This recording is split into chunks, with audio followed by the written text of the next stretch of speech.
Hello and welcome to episode 211 of the Talking Wednesday podcast. It is James and I forgot your name. I forgot who was with me then for a second. I was like, I even forgot my own name. It's James and Jack for you this week. How are you, my friend? How's your week been? For some bizarre reason, this morning before the podcast, I decided to watch a load of clips of Tom Cruise as that movie producer in Tropic Thunder. So I was about to say that I'm Les Grossman and then just start telling you to do things to your own face and I'll massacre you and start and yeah. But I don't know. Intrusive thoughts are a funny thing. But yes, I'm Jack. Hello, everyone. Nice to meet you, everyone. I've not been too bad. It's just kind of on the grind. I'm now on the writing staff for a Skyrim mod, which is exciting. And I won't say anything more. That's impressive considering you can't write. Yeah, thank you. What do you mean? What does that mean? What's that supposed to mean? I've got more literacy than a 5-year-old, despite the scrappy new attitude. I'll just let it sit with you and see. Yeah, it's early morning, Jack. Might as well just throw some curveballs out there, you know? Let's dangle the bait out there. How are you, James? I'm tired, mate. Nice. I'm tired today. My sleep's kind of all over the place at the minute. And the clocks have also gone forward. So my brain's gone, no. And therefore I'm tired. So if I am even more ropey than usual on this, then you'll have to forgive me, podcast viewers / listeners. But yeah, I've been all right, mate. Just been nice. Just been doing bits of work, planning. I've got a very busy April coming up. I see after the feedback that Sophie's given you, you're immediately letting your hair grow and immediately letting your beard grow out again. after the live watch along the other day. She didn't say anything about the hair because to be fair, my hair was shorter than this when we met. And I like the hair. I think the hair was getting too long and it actually gets to a point where it's a bit more unmanageable. At least this I can sort of let it sit and just not worry about it too much. The beard, however, yeah, that was a shock, I think. I wasn't a massive fan either. Because the problem is my face has slightly changed. I've probably got a little bit fatter. And by a little bit fatter, just fatter in general, since I last saw my chin. So it's a case of just coming to terms with that. But no, it's really I guess weird it's a good motivator to get back on the treadmill. Used to it though, because you then realize you don't have to be as extravagant with your facial expressions again, because obviously there's all the beard there hiding all of your face. Yeah. So you've got to be a bit more theatrical with facial expressions sometimes to convey emotion. And then I'm being really actory there, aren't I? Jesus Christ! But then no, it is true though. The actual reason I got rid of the beard was I wanted my smile just kept looking off, and I was like, why? The past sort of 6 months, every photo, my smile looked off. If that makes any sense whatsoever. And I was like, is it the beard? Is it the hair? Is it what is it? And I think it was just genuinely a case of the beard was too long, but I didn't need to bring it back all the way back. But yes, enough about male grooming. What have you been up to this week apart from being on the writing staff? Yes, we are. No, I can't make that joke. Even though it's vastly in the news everywhere and everyone's making jokes about it to do with grooming. It's very close to Sheffield anyway. Yes, Stop. So I'm stopping. Don't worry, I am stopping. But it's been it was a bit crap yesterday, wasn't it? International break. Yeah. Ugh, it's always the same. That's what actually we're going to start the podcast with. So let's get into the football talk. Yeah. We've caught up. People get aggro otherwise in the comments. They'll be like, "Where's my timestamp? I want my timestamp." Just talk about the football. It's a football podcast. Well, it's like one person, and you really take it to heart, don't you? Oh, it's like 6 people. I've counted. I've counted. Not on the same episode. No. It's like over time. It's never really the same person on each episode. It's always a different one, but there's 6 different accounts I've spotted. This podcast would be all right if they actually got to the point. If they actually got to the point to talk about Wednesday. Well, now, you lucky so-and-sos, we're about to do that. Here we are. No, we're not actually, because we're going to talk about the international break. So obviously there was an international break. What did you think to Thomas Tuchel that they've decided to start saying rather than Tuchel? Because I think that's how the Germanic pronunciation of it would be. Thomas Tuchel. Proper lad, isn't he? Right appointment. What an appointment, Thomas Tuchel. He brought Henderson back in because he thought he was a relish. No, but what did you think to obviously his squad and the first England camp under Thomas Tuchel? I mean, Jordan Henderson probably would have been kicking and screaming even more than he was at Ajax if he didn't get recalled to the England squad. So it's nice to see him back. But I just thought, I don't know, we definitely played with more of an identity. Whether the identity was more exciting or not, I'm not sure. But then again, it's early days for the New England boss. So it was just typical like tournament football. Let's just keep hold of the ball. And to be honest, the players also were playing a bit like we're too good for these, so we're not going to be maximum effort. Do you know what I mean? In a couple of the games. There was a few more forward runs, but I think it's sort of like we're in that awkward state of there's still a lot of the lingerings of Southgate football there. Yeah. And I think Tuchel's kind of hinted at that he wants more intensity. And even though we saw aspects of that, for example, we didn't go back to Pickford as much as we used to, which is the first thing I picked up on. We did pass it round and it was control football. And do you know what I actually like to see in general? A bit of a tangent. The world of football seems to be turning on the Pep style of possession control football. And I'm quite happy about that because it's so boring. It's sort of like the sort of 2007 to 2012 kind of exciting sort of expressive football's coming back in a little bit. Or a lot of people want to see it anyway. It's not necessarily coming back in, but that's what a lot of people are wanting to get back to. I want that as well. I think people have always liked the press. Yeah.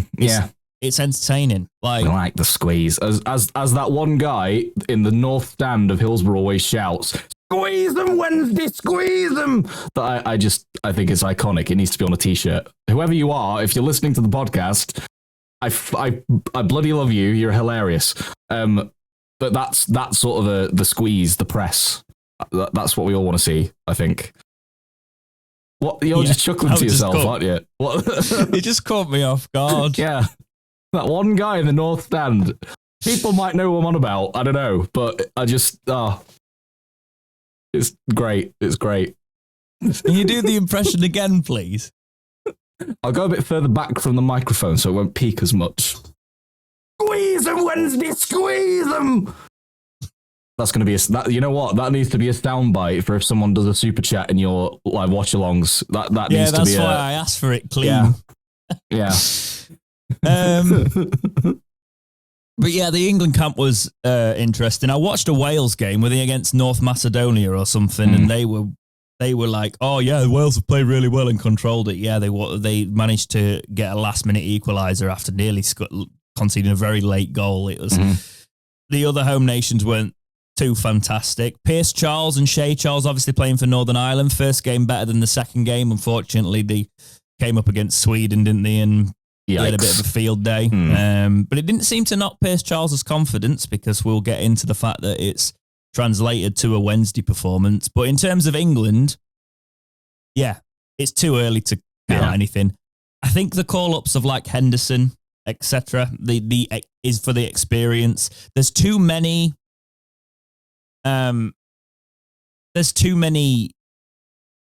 players now, that even the older players, like I think of a Rashford and stuff, they're not the best examples. They have the social media mentality. And for footballers, I think you needed someone like Henderson in there with that. You have Kane and everything, but like the more experience you've got in there to keep these players grounded, to keep the work rate, to keep, players accountable. I think that's the plan from Tuchel. You need that mix of experience in there because unfortunately you do have a wave of everything is about your brand. And I think England became full of brand players. Cough, Cole Palmer. What? Sorry, what? Yeah. Well, that's the thing. He seems unfazed, but it's also a case of it could very much be brand players.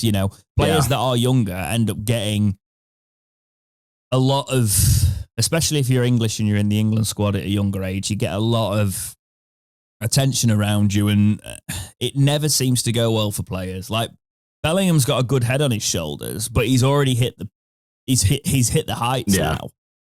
So people already say that like he's got an ego, etc. If he doesn't maintain the standard of Madrid Bellingham, that, and he doesn't keep pushing, he'll drop. He will, it will fall off a cliff.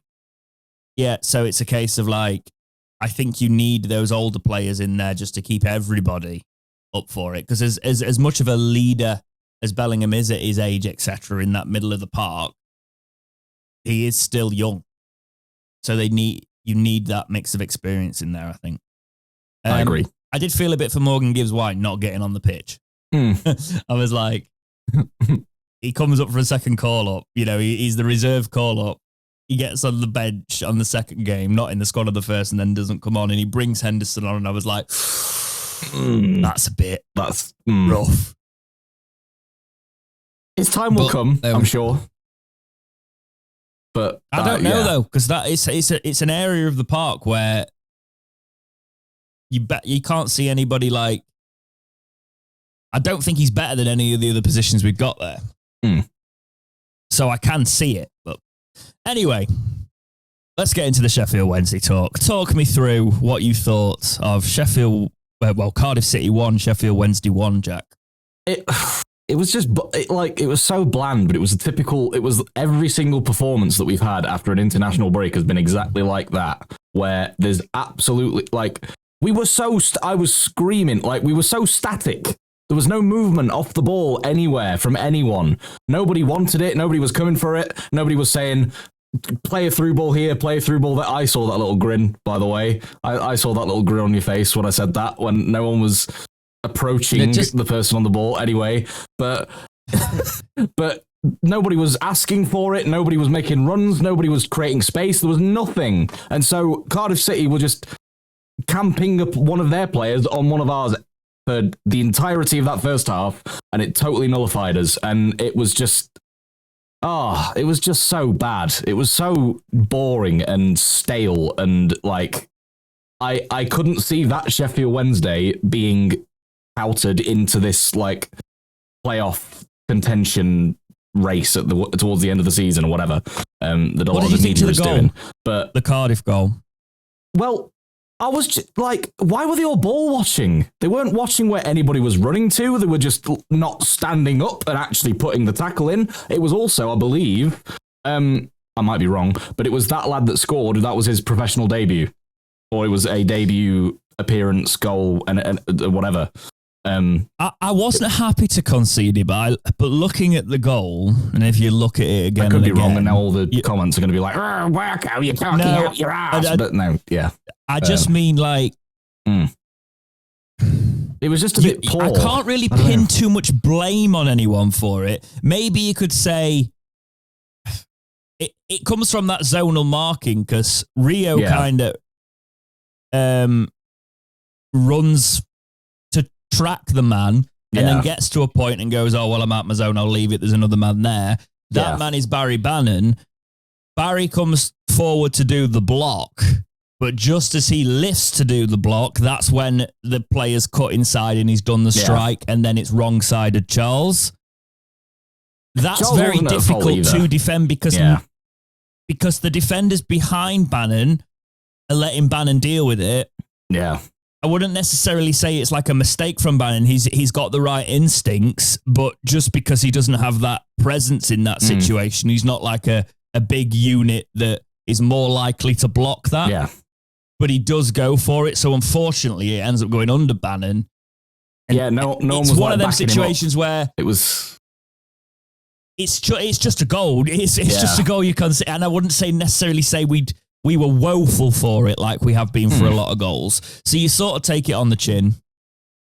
What I don't really take on the chin is all the chances that we gave Cardiff. We looked too easy to break through. And I wasn't a fan of that. We just weren't pressing at all. It was like, it was that weird, it was that sort of weird Cisco Darren Moore football hybrid that they fell back into a little bit of like, we'll just sit back, we'll just stand still, like, We'll I don't know. There just wasn't any. I wouldn't even go that far. I'd just say we weren't as good on the ball. Yeah. It's like you did think in that first half. What have we been doing for 2 weeks, sort of thing. But then you look, the stats sort of say it all. Like Cardiff had 14 shots to our 9. 5 of theirs were on target to our 2. 7 were off target to our 2. We had to block 5 shots as opposed to their 2. 4 of their attempts came from out of the box. 5 of ours did. So 5 of our 9 attempts came from outside of the box. It's just a game where we still had more possession. I just think we were quite wasteful for it. We had 55% of the possession. We got a goal from a set piece, though, and that is very worth mentioning. Oh, it was a sublime delivery from the corner as well. Oh, my God. But yeah, I know. A Wekwe from a Barry Bannon corner. Yeah. Like it was like a golf chip out of the bunker, if anybody's a golf fan. It was like just pinpoint perfect. It was like, where's this corner delivery been for so long as well, by the way? Well, it was just it was more of the run and the cutting run from a Wekwe, and then it was straight into that sort of corner. The nice little pocket. Yeah. The goal, that's the word. The little pocket. Is the pocket where the goalkeeper was always going to struggle to readjust to get to. And yeah, fantastic set piece. Good to see there. I'm glad we salvaged the point, especially because there was questions over the starting lineup. So yeah, it's worth mentioning that Danny did change it around quite a bit today against Cardiff. And he said it was giving players a chance who deserved a chance that he's seen in training. So we'll get to talk about Danny and that sort of situation later on and what it might mean that he's trying out players. But it's interesting that we started the game with no lone players. That stuck out to me. We had Pierce Charles in net for Beadle. Now, Beadle didn't have a very good international break. Charles conceded a lot against Sweden, but he was fairly solid in the first game. And what I liked about it afterwards is Danny is saying that we've got 2 number ones now. Instead of saying Beadle is the number 1 that he's been saying all season, he said, we have got 2 number ones. So do you think we stick with Charles for the rest of the season? Is that your thought process? My thoughts behind it was literally Pierce Charles had a better international break than Beadle did. We've got 8 games left. Beadle will be going back after those 8 games. Charles is the future. Like, Charles will probably be our number 1 next season. Let's just stick him in the net for the last 8 games. It's just how it goes sometimes. Like, I know that's not ideal for Beadle on a personal note, but that's just how it is. When you've got the 8 games left, he's probably leaving. He probably won't be coming back. Let's just make sure that Pierce Charles is ready for what he's going to be facing next season, kind of thing, you know? Rather than just sitting on the bench or in the other 23s or 21s or whatever. I was calling for that a little while ago, not too long ago, because I did think we'd stick with Beadle while there's still a sniff of it. But when Pierce Charles is doing so well and is an actual senior international, you've kind of got to watch what he's doing and be like, right, it's time. I was concerned because people were going, oh, it must mean Danny's planning for the future.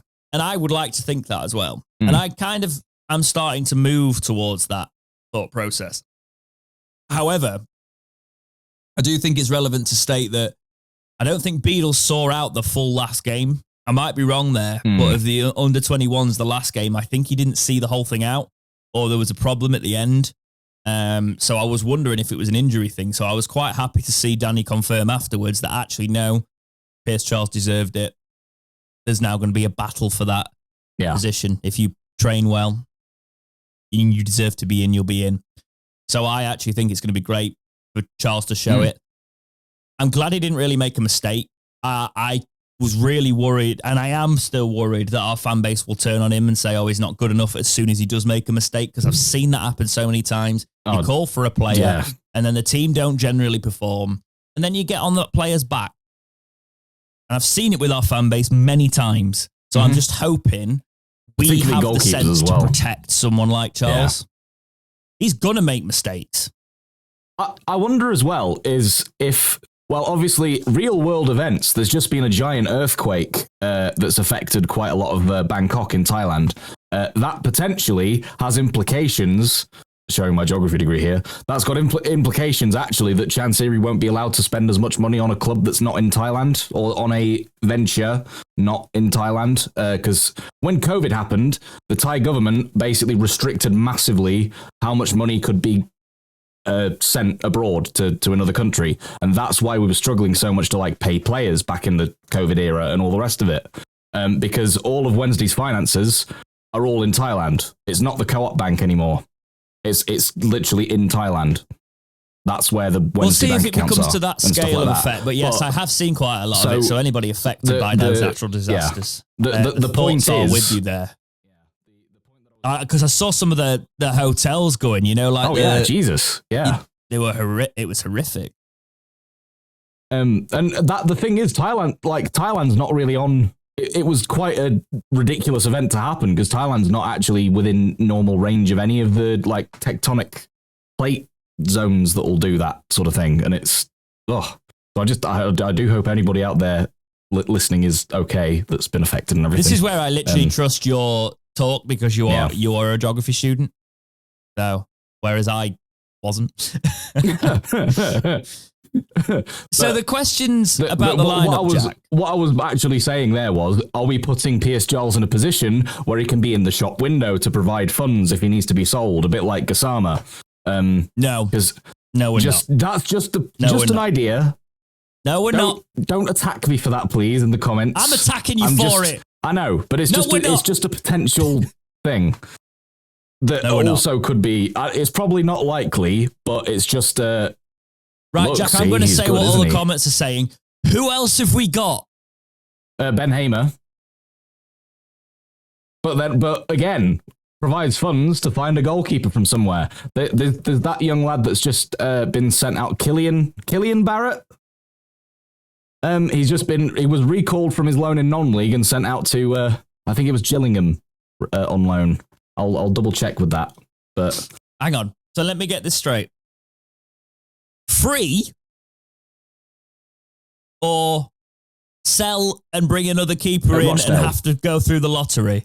Free, who is a current international. Free, who but we need the money. Enjoys being at the club. If we sell Pierce Charles for 12 to 15 million, money.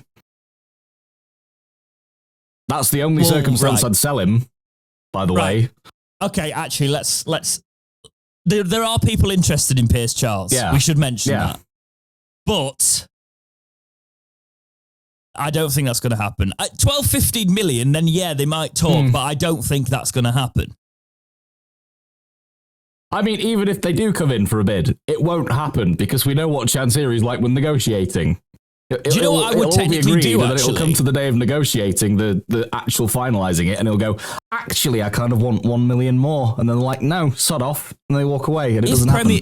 If Premier League clubs, Jack, are interested in him as a number 2 with the potential to becoming their number 1, I would, and they were offering 15 million, that's a lot of money to reinvest in the club. What I would do is say, 15 million, we'll have a sell-on clause, but we'll also have a loan back for the season because you're not going to use him.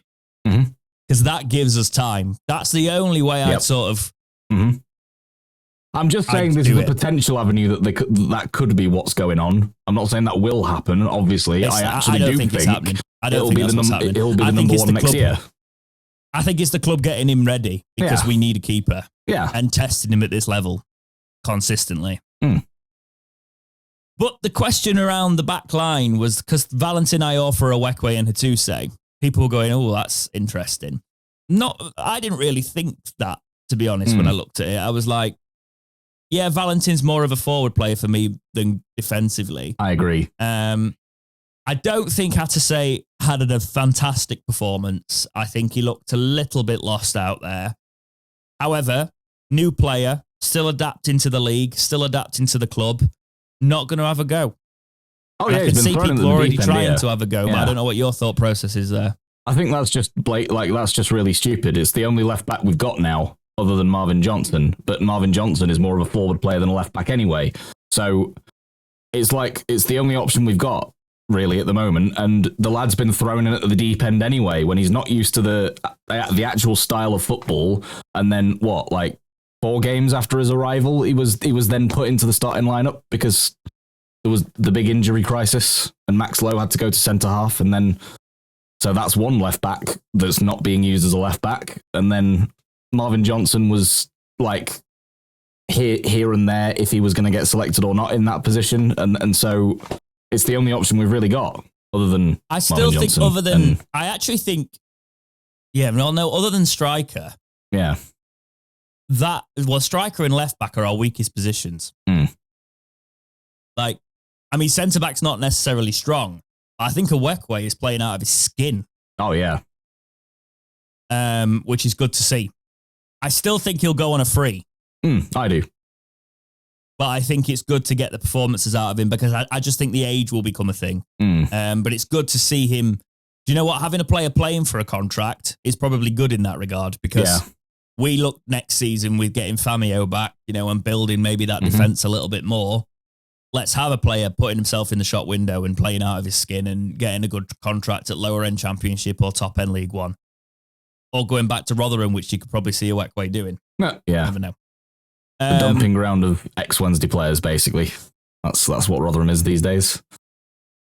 The next thing was Chalobah starting over Shea Charles. I think this was just a case of resting Shea Charles. I think Chalobah's been very, very good as well and deserved a start, arguably. But what were your thoughts on that one? I do think that him and Barry Bannon were playing in the wrong, they should have swapped those two around. But then I think the reason Barry Bannon was sitting deep was because of the knee injury. And I think that's probably why he was playing the deep lying sort of anchor playmaker role, and then Chalobah was just marauding forwards. But I thought you could sort of see sometimes that he wasn't used to that role, and so that's why he was a bit hit and miss with it.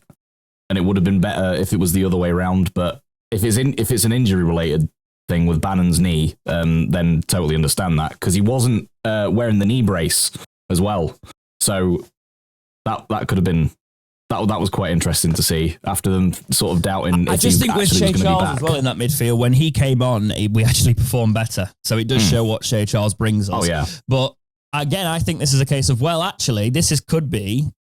These players are all the ones that a lot of them are out of contract, but no loan players involved. Sort of, I think Danny's seeing what he's got. But then you look, we also had Pato. Deserves to start at the minute. Oh, yeah. Osama, Windass and Jamal Lowe. I think when Danny was saying at the end that some players have stepped up when I've given them the opportunity today, some players haven't. I think Jamal Lowe might need to look at that. Yeah. That was quite an interesting little tidbit from Danny there.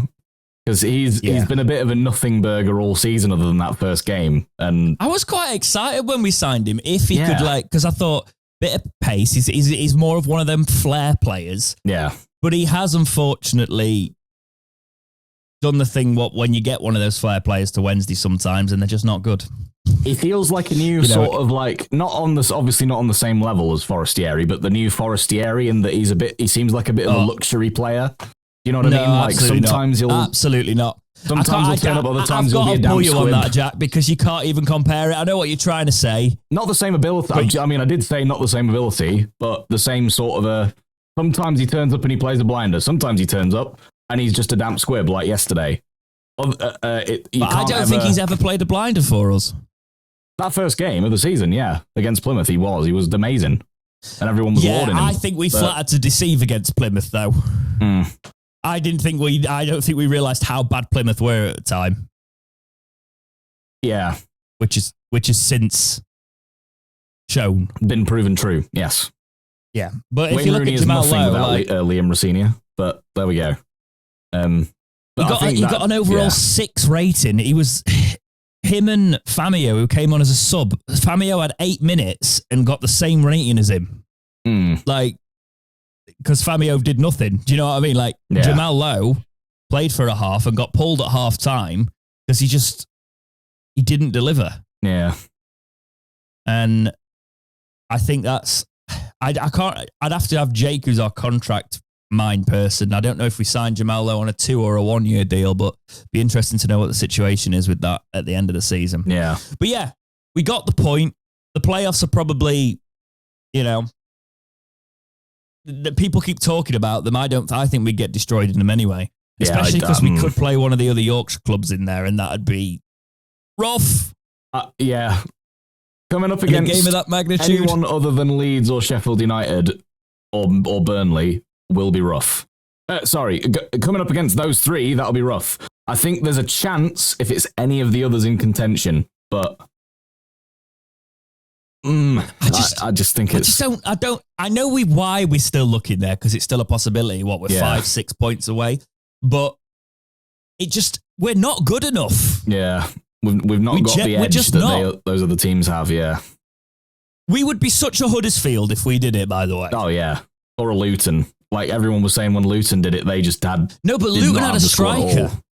Oh, yeah. Luton had Adebayo, didn't they? Yeah.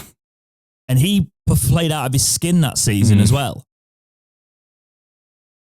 Like, we don't have a recognised striker. Our defence has been all over the place. It's just the inconsistency.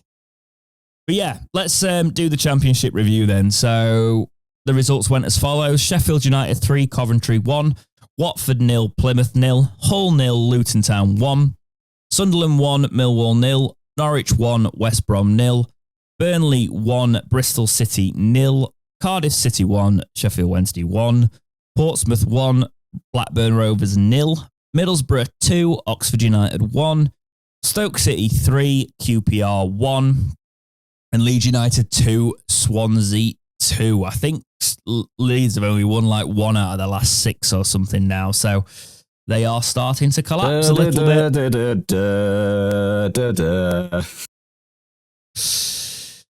Oh dear. Yep. But they are still in second. So United are at the top of the league with 83 points. Leeds are in second with 81 points. Burnley are joint on points with them now. And Burnley are on a run of 4 wins out of the last 5.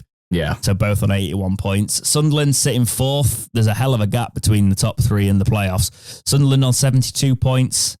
And then there's a big gap again between Sunderland and Coventry, who are in 5th on 59 points. Oof. West Brom, Middlesbrough and Bristol City are all on 57 points. That's literally 6 to 8. Yep. Watford in 9th on 53 points. Norwich, Blackburn and Wednesday all on 52 points. So 12th, all the way up, pretty much. Well, 12th, 10th, between 10th and 12th. Yeah. We are all 5 points off the playoffs. That's how close this league is at the minute.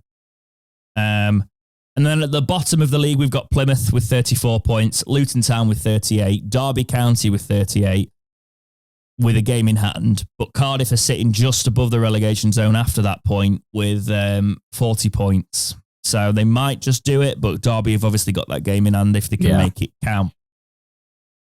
Going into the last running of fixtures. But yeah, it is still all to play for. The problem is, the reason I'm sort of like wincing a little bit this season, Jack, it's such a poor championship season in terms of the standard has been getting into atrocious. the playoffs. Yeah. The top, not so much, but the playoffs. If Ugbo would have been what we thought he would be, what he was last season, or in January we'd have signed a recognised striker, we could have actually done it. Yeah. Which is crazy, you know. I with think this if we'd have squad, which signed I a don't think would have ironically been a lot better off though as well. Because I think that's where we've been let down a lot is just the leakiness at the back. But it's the goals as well, like just imagine like Windasker Sama and then you get a striker in there as well. That third piece that brings it all together. Yeah. I look at our draft update and I look at who's consistently getting us points, right? The big thing to me is the fact that Max Lowe's now probably a season ender or whatever he's got or whatever the situation is. So we lost probably our most solid member of that back line. Right back, we've looked inconsistent this season anyway. Centre-backs were actually doing all right with the Wekwe. Iorfa's back. Iorfa's been all right this season. Famio is now back. He was in the squad. He came on, obviously. We'd have tightened in those areas, but it's just, again, putting the ball in the back of the net is the problem. And yeah, it is a bit depressing to look how close we are. Because even if we do get to the playoffs, I don't think I'll have ever been as nervous for a game as those playoffs because we could get embarrassed. Or it would be typical Sheffield Wednesday to drag themselves to the Premier League with a squad that shouldn't. That just shouldn't be there. Shouldn't be anywhere Huddersfield, case in point. That's what I said, yeah. Ironically, Danny Sheffield was United the first time round, but they did quite well because they tactically set up quite well. That's true. Yeah. Danny was talking to the Star this week about this, actually, and he said, I think we need a minimum of 69 points, he said, in a conversation with the Star. With 69 points, you have a small chance, not the biggest chance, but it could be enough. You can count how many games that is, a minimum of 6 wins from 8. It's a challenge, but my team can do this. This is what I know. This was obviously before Cardiff, and that now means 6 wins from 7. So, Jesus. That's why I think we can probably write off playoffs. Yeah. I think we'll get like 9th, maybe 8th-ish. I think, I actually am quite confident in my original, because in my predictions at the start of the season, I put Wednesday in 8th. Yeah. I feel like that could be the thing. I'll be happy if that's the case, because I'll be like, yeah, I've actually accurately put Wednesday somewhere for once. Because there's always the bias in there, isn't there, usually? And things like that. So, but yeah, Famio's back. In other bits of news, the Star have reported on Callum Patterson's deal.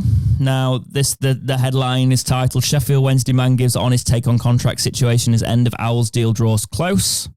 Callum Patterson's Sheffield Wednesday deal expires at the end of the season, and he's made it clear he'd love to be at Hillsborough for 25-26 season. Pato is pushing 200 games for the Owls, now having joined the club from the Cardiff City in 2020, and is just 6 contributions away from hitting 50 goals and assists for the club. Why is everything goals and assists now? I've noticed that because it inflates the figure a bit, doesn't it? I think. Yep. Probably. Because we've not goal had a big, huge goal That's been a thing in the last 5 years. That's come out. Yeah. That wasn't the thing, right? But now you'll see someone's stats and they'll do... Yeah, it used to just be about goals. Because it looks good on the media friggin' graphics, doesn't it? Get the Sean Dyche meme up. Get the Sean Dyche meme up. It's getting to the time of year where people start to talk about the futures and contract situations, but the 30-year-old isn't getting bogged down by any of that. He just told Danny Rull he'll be ready when he needed him and is making sure that remains the case. The aim, however, is to eventually earn a new deal in a city that he's formed a home in. Quote, yeah, I'd love to be here, he said, but that's not my decision to make. All I can do is give my all, like I have done every time I've been asked, and hopefully things will happen. He went on to tell the Star, I spoke to the manager at the start of the season and was told I wouldn't be getting as much game time as I would like, but I said to him, I'm here, I've always been here, and if you need me, I'll be ready. I kept myself ready, and thankfully I took my chances when they came along. I said to him that my wife was due a baby in about 10 days, so I can't exactly do anything. I wasn't going to go and try and find a new club. I told him I'd stick it out, ride the storm, and hopefully come through the other side. I haven't had any contract talks yet, but that's not usually how it works here, and I quite like that. Football comes first. There are 8 games left, and if I can give a good account of myself, then you never know what happens, end quote. So from all that said there, I think Danny was trying to sell him. I think so too. Yeah. He had the conversation of, oh yeah, you're not going to get much game time. Probably best you find yourself another club. Oh no, I'll stay. So the most I could see for Pato is another year, but I actually think it's probably going to be a departure now. Yeah. I can see even that though he's been happen. good for it. Don't get me wrong, he's been, grafting and getting the goals for us. I just think if Danny Röhl was looking at that at the start of the season, even though he's got that, Pato's not gonna start. Let's do this. If Danny Röhl stays and he's building a system, he doesn't build a team with Callum Paterson in the starting 11. He probably builds a team with Callum Paterson in the squad because he's shown what he can do. Yeah. But I don't think Callum Paterson wants that. From everything we've heard, he wants to start for He wants to be starting, yeah. So I don't think the two things are going to line up.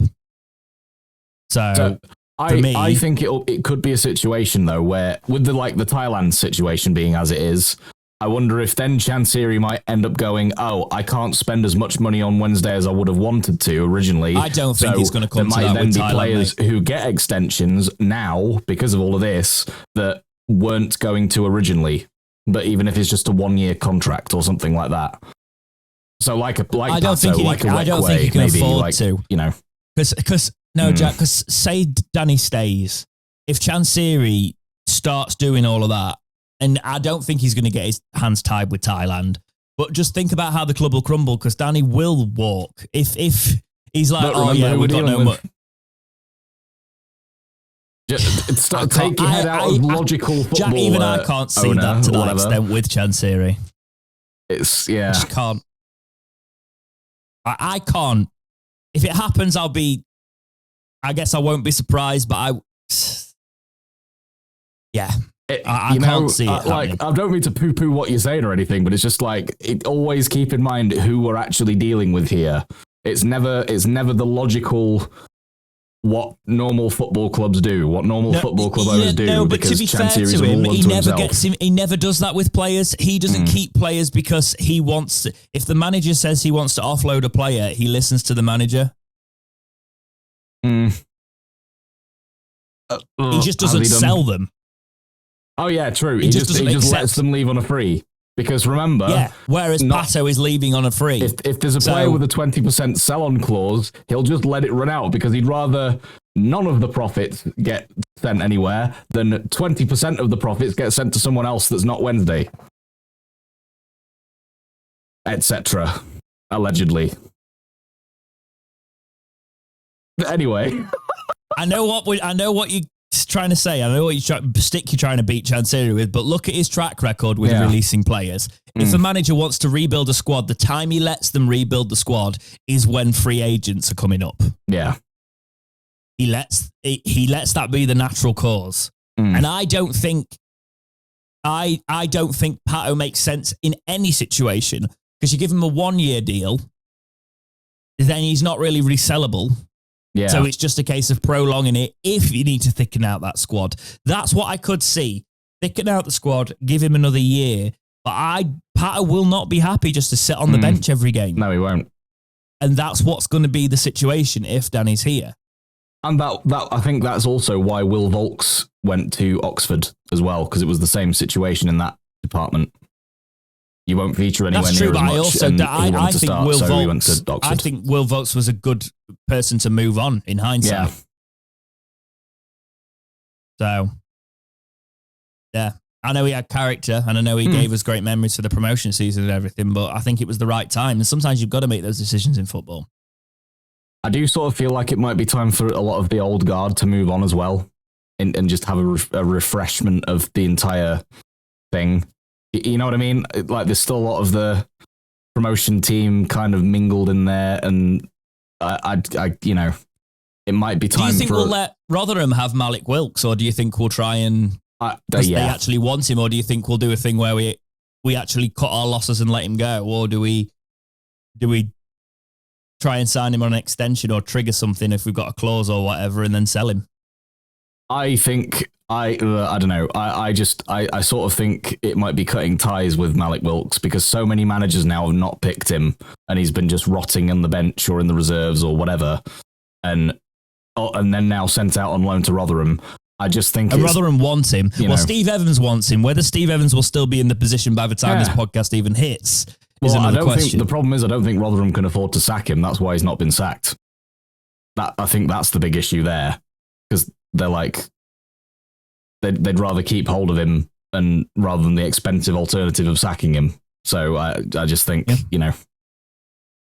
it's mental as well, by the way, how loads of their fans were wanting a mid-table finish this season just to stabilise and then to build from that. And now that they're getting a mid-table finish point, potentially, they're all up in arms and they're incensed. They're like, no, we wanted playoffs. But at the start of the season, you're wanting a mid-table finish. So which one is it? But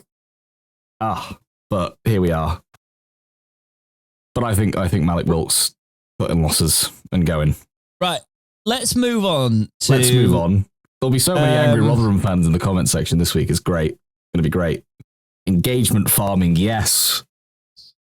You help us with that algorithm. You push us in the algorithm. You're on one this morning. So this is from a Southampton site. Let me just try and find the place. I found it again. So I've not got my source. I'll get the source at the end, but it says Southampton received Sheffield Wednesday backing for essential acquisition. Southampton's Danny Rule desires have been met with Liam Rosenior chance in recent days, but Sheffield Wednesday is tipped to provide the Saints an unrestrained chance at acquiring Rule. Until last week, Southampton used to have a clear-cut stance on Danny Rule. The Saints held their former employee in high regard and his growing head coach stature blossomed in the club's future plans on paper. But every Premier League fan is well aware of the competitive on-field nature of the sport where speculation doesn't always turn true. The transfer market itself is an uneven selling journey and strategies don't necessarily stay the same for longer. Evidently, Liam Rosenior has caught Southampton's gaze and the seasoned Championship professionals have been vouching for the former's candidate. Given their first-hand Championship experience, it's natural that Southampton will want to keep the Rosenior prospect open. Still avoiding a Danny Rule reunion would present a level of repentance the club wouldn't want to attain. Sheffield Wednesday want to influence Southampton's crucial verdict, is the sub-headline in this. Thankfully, their selection confusion has been eased a little bit by the incredible turn of events. This is because reputed journalist Alan Nixon expects Sheffield Wednesday to promote Henrik Pedersen to fill Danny Rule's void. I think this is a Southampton sort of like fan. Yeah, like a fan blog article thing. That's collated it. Yeah, I get it. Southampton won't have predicted this plot twist when Wednesday conveyed it in their expectations straight away.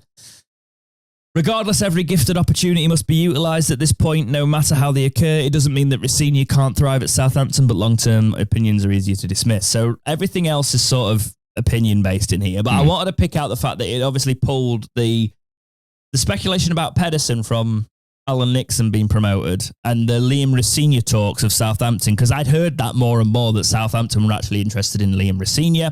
You then have Danny Rule playing a squad of entirely players that were contracted to the club, looking towards the next season, talking about plans for a summer. You think has something happened behind the scenes, and Danny Rule now knows that Southampton's not looking as likely as it was. What are your thoughts here?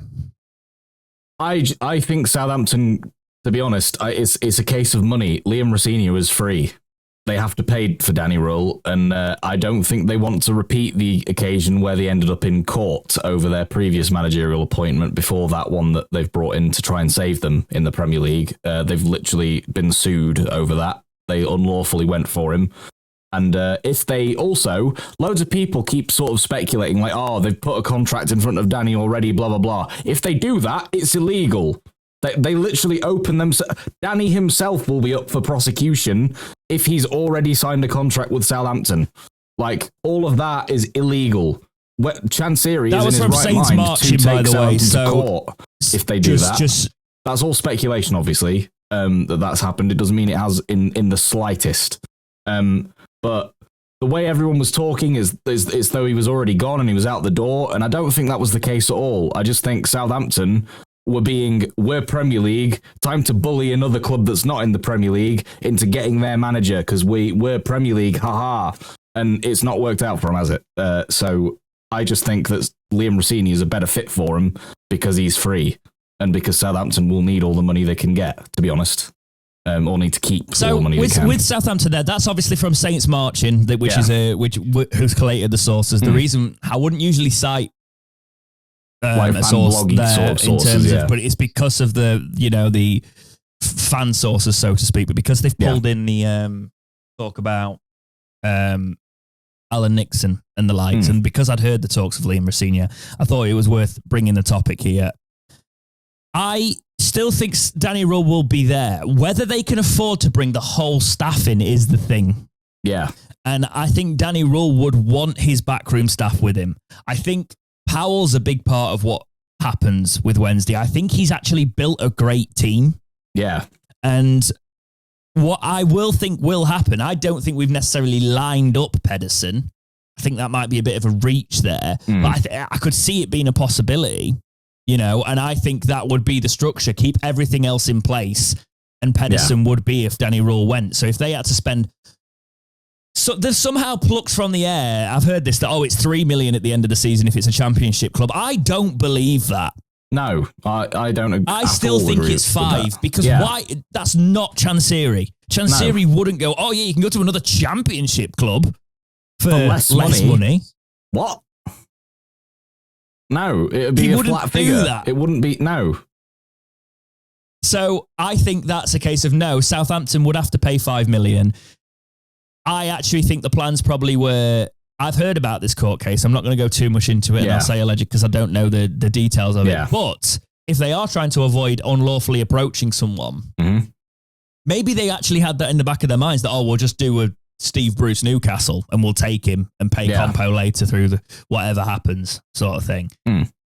I think if there's a precedent for this and the courts actually face the clubs, Southampton are obviously going to have to rebalance their finances a bit, even with parachute payments. They don't want lawsuits ongoing. They don't want that to be a situation, especially Danny Rule's not a guarantee that it's going to work immediately with Southampton, whereas Liam Rosenior is the free option. Yep. And I actually thought if Danny goes, I wouldn't have mind seeing Liam Rosenior here.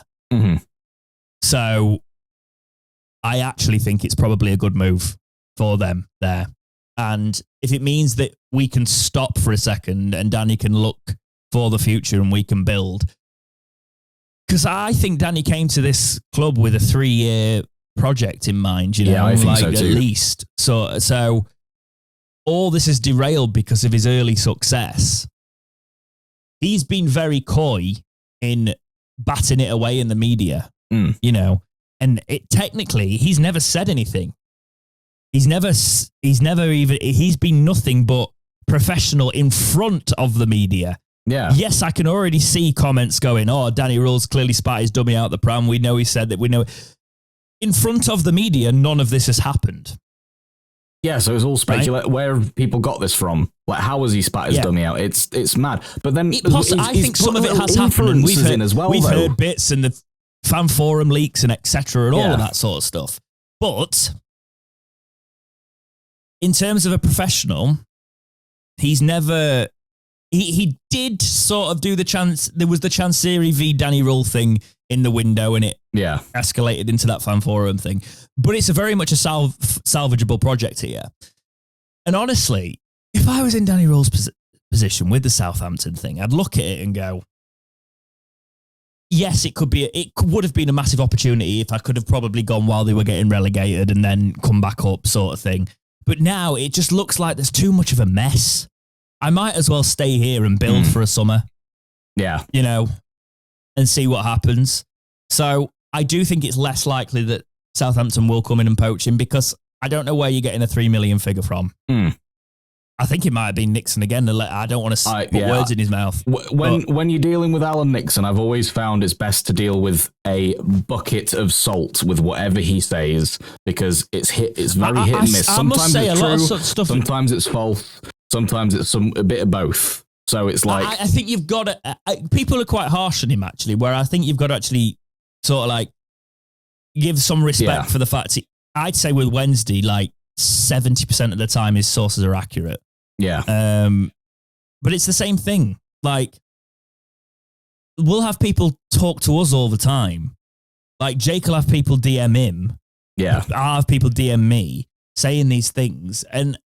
And some of it turns out to be true, But there's no way to clarify these sources. And I have conversations with Jake sometimes. I was like, we can't just believe that just because who are these people? Do you know what I mean? Yeah, exactly. Like, yeah. We can. The problem I've got is it's the Twitter world, and this is a slight tangent, but of people just going for common sense takes and then acting like they're in the know from it. Yeah. And it's becoming more and more popular in our fan base, making a very, very good educated guess and going, oh yeah, that's what my sources told me. That's gospel. And then building credibility off the basis of guessing. Really easy guesses as well. And it's just pinch of salt with that sort of thing. But in terms of Southampton, please stay away from Danny Rule. We actually have a project here. And I actually think he'll be more, if you poach him, he'll be more hassle than he's worth. I actually think Liam Rossini is a better fit for Southampton anyway, personally. But you what, sorry? I think Liam Rossini is a better fit for Southampton anyway. And that's without the Wednesday bias goggles on. Like, I just think he suits them a lot more with his systems and stuff like that. Do you want to pay 10 million for Danny Rule and his entire team? Which I don't think is going to happen because I actually think the team like it here. They like working with Danny, obviously, but there's enough to make something out of that team. So there is basis in what they said. I wouldn't be surprised, actually, even though it's probably a bit of a stretch. When Alan Nixon says Wednesday are keen on lining up Pedersen as the replacement, we kind of do already have a structure there for it. And Pedersen's been most of the time, Pedersen's been a manager, not an assistant manager anyway. So it's not like he'd be faced with a situation he hasn't dealt with before. It's, Either way, Jack, I think we've got more positivity coming towards the end of the season than I thought of around January time when it looks all doom and gloom if Danny left. Because I still think there'll be pieces there.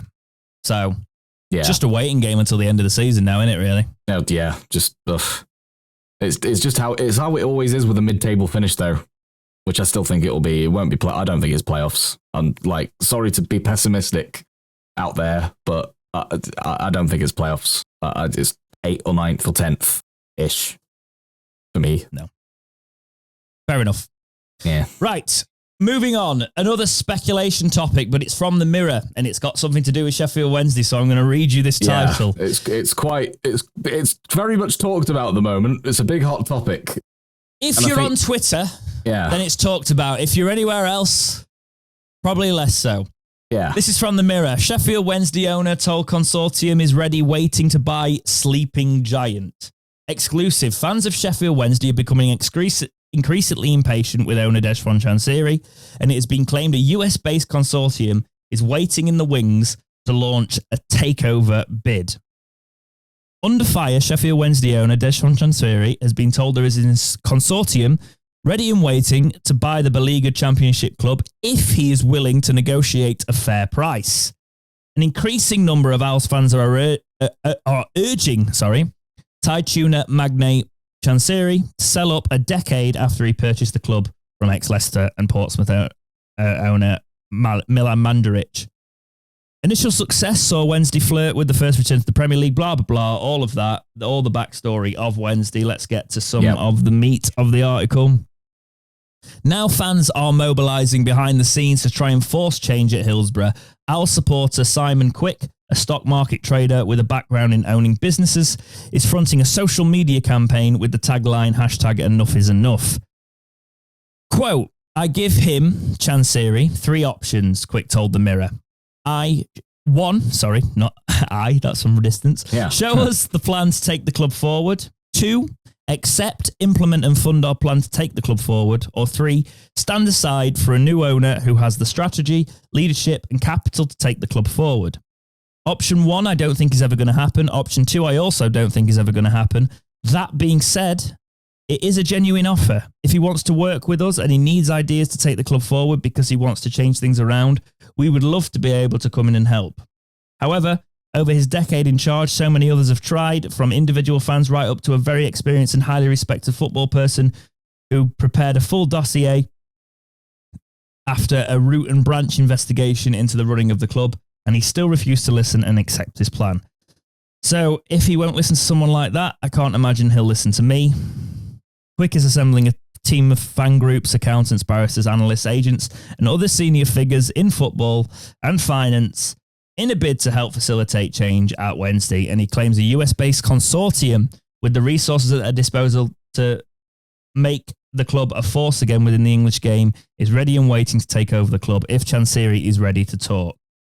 Quote, if he would come to the table, I believe a deal could be concluded very quickly, Quick claimed. The consortium I have been speaking with will be able to put in place everything that we as fans would like to see in place.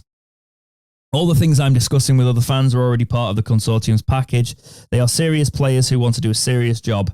They are involved in business, which would work very well with Sheffield Wednesday being part of their portfolio.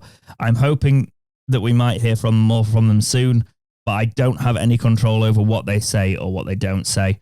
We have 8 matches of this season to play, and we're still in the outside chance for the playoffs. They don't want anything to do, They don't want to do anything that might interfere with that focus. There have also been some concerns that there is a lot of anger and frustration amongst fans and even a bit of infighting. They don't want to get caught up in that. However, in the last few weeks, I sense the tide has turned. Fans are broadly in agreement that enough is enough and there has been a change. It feels that anyone is offering a solution right now would be welcome with open arms. Maybe they will come forward soon. I've certainly asked them to. Right.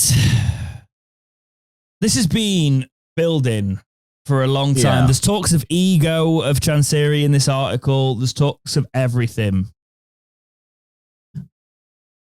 It's not off the table we end up in a Reading scenario, he also says later on, but we're relying on Chansiri to do the right thing. So we need something about it, and we need to do something about it now.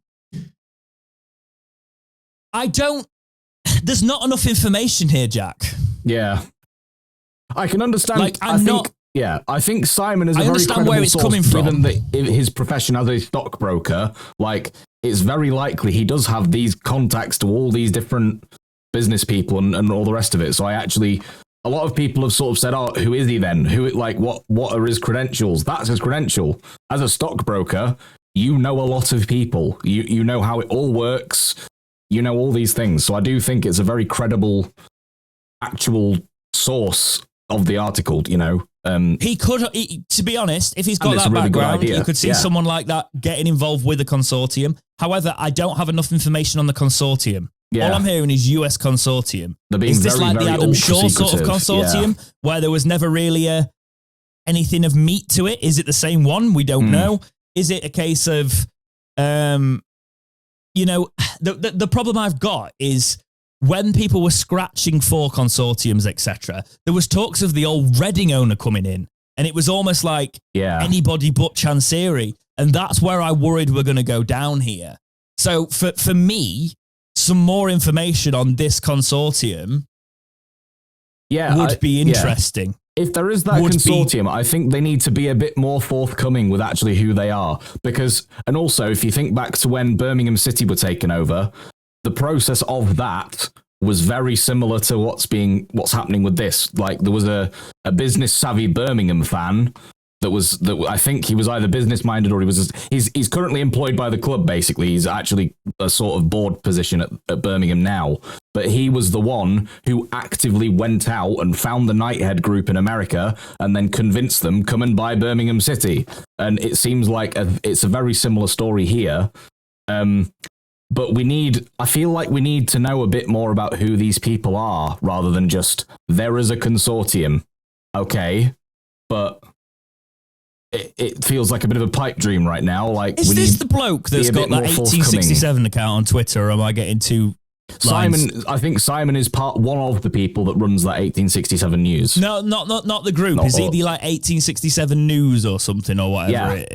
Simon is one of those people that runs that account. Yeah, right. Because that's giving me more context. Because obviously I see a lot of those tweets. Yeah, in my recommended tab. I actually think it's a good way of doing it. Right? If we're going to find the consortium, bring the consortium in. I haven't heard enough that this consortium can actually back up anything they say or meet any evaluation of Sheffield Wednesday. Now, if it's a case of, we know Chansiri's not going to go in for a sub 150 million offer. Oh, yeah. So is it above that? Because I do think, even though it's great that we're rallying for this, if we want action, he said it, there's fans mobilizing for it. if we're not being able to bring people to the table that can actually put in offers that are going to meet Chansiri's valuation, it is going to be a case of cat and mouse, bring down Chansiri's valuation, and it's just going to be the battle there of, oh, it's Chansiri's fault, he won't drop his valuation, and we're going to end up in that cycle. Yeah. And that's what concerns me, if that's what this is going to be about. However, I think it is worth a punt. I will say we need to pick our battles in this situation, because if it is the same account, I believe he had a pop at the esports team and said something sarcastic on that front, you know what I mean, for us building on the club. We've got to like have a consistent sort of... Yeah. I think it's because like, I think it's good that the club are trying to look for other revenue sources sort of thing. But I think we need to see more from this consortium. I do worry when I hear a US-based consortium, because they can either be good or they can be vanity projects that don't have any grasp of football. Yeah. They can be a Todd Bowley, for example, or, you know. Yeah.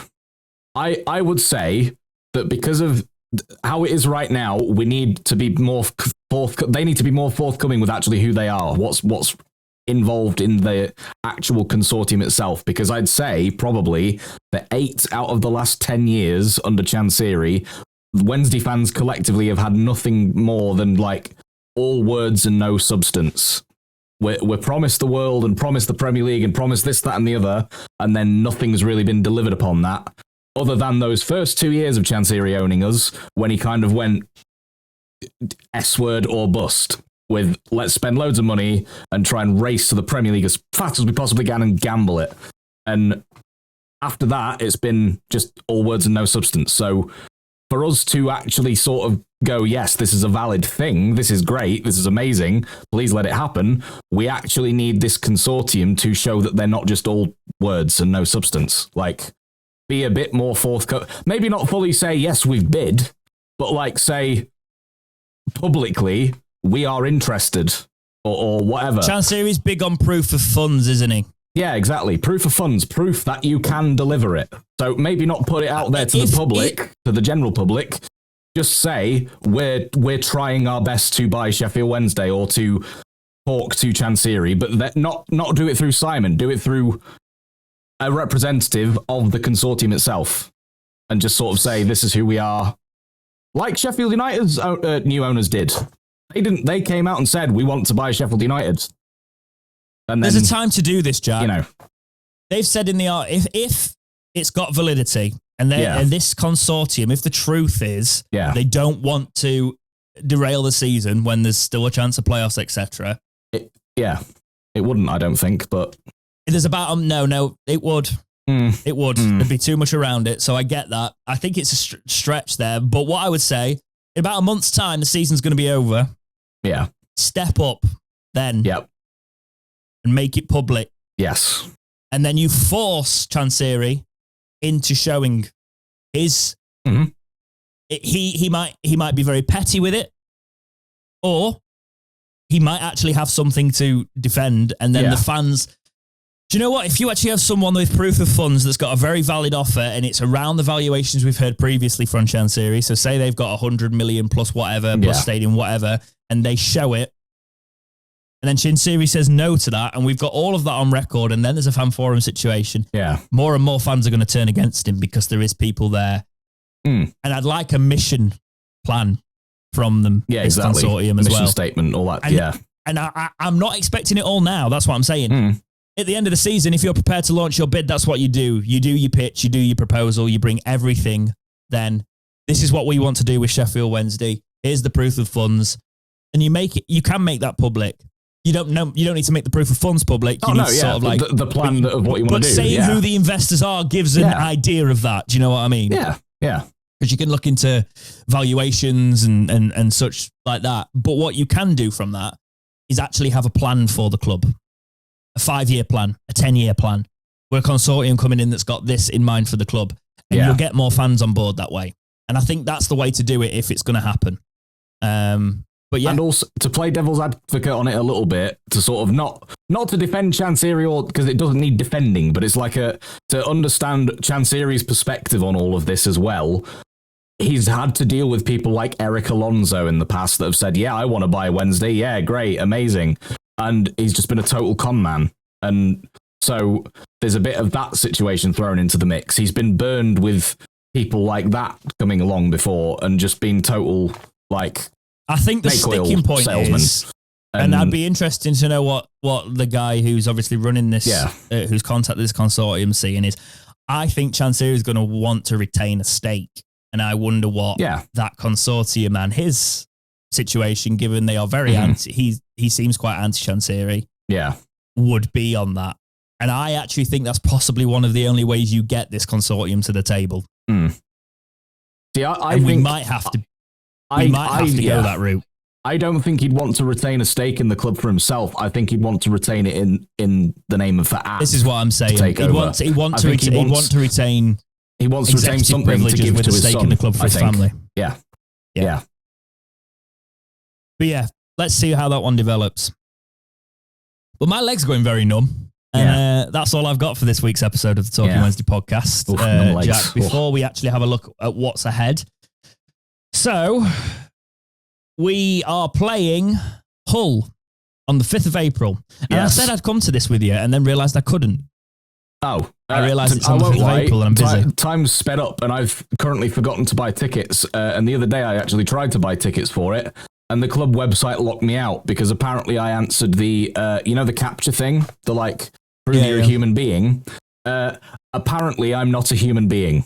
I'm just an AI construct that's trying to hack into the ticket office website. And I got banned. My IP got banned for however long. So I'll try again today to see if I can get on the club website and buy tickets, but who knows? But no, I can't join you, unfortunately.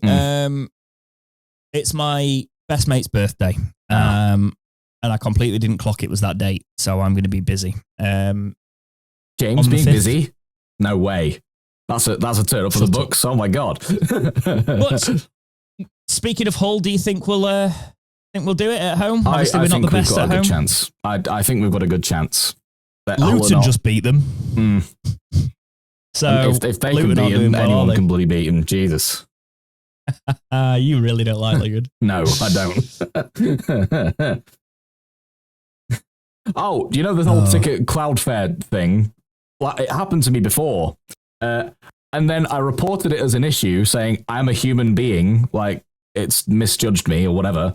The very next day, somebody from Cloudflare looked at my LinkedIn profile, which I thought was quite scary, to be honest.